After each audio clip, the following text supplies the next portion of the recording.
যে কোনো ছবিকে কিভাবে গিবলি স্টুডিও কার্টুনে রূপান্তর করা যায় সেটা আমরা আজকে শিখে ফেলব। মোবাইল অ্যাপসে গিয়ে গুগল প্লে স্টোরে চলে যাব। প্লে স্টোরে সার্চ করে ChatGPT বের করব।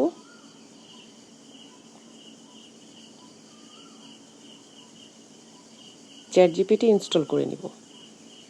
ইনস্টল হয়ে গেলে লগ ইন করে নিব।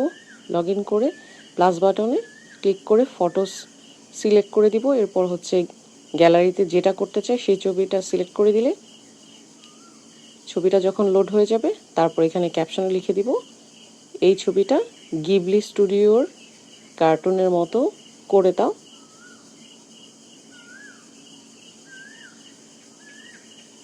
তারপর অ্যারো বাটনে ক্লিক করে কমান্ড দিয়ে দিব।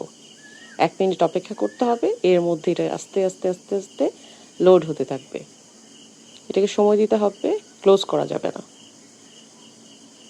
1-2 মিনিট পরে এরকম ক্লিয়ার কার্টুন ছবি চলে আসবে। ছবিতে ক্লিক করে সেভ করে নিতে হবে। গ্যালারিতে সেভ হয়ে যাবে, ডাউনলোড হয়ে যাবে। ব্যাস, ChatGPT এখন ক্লোজ করে দিয়ে দেন আপনি আপনার গ্যালারিতে চলে যাবেন। গ্যালারিতে গিয়ে দেখবেন হয়ে গেছে। That's it, so easy.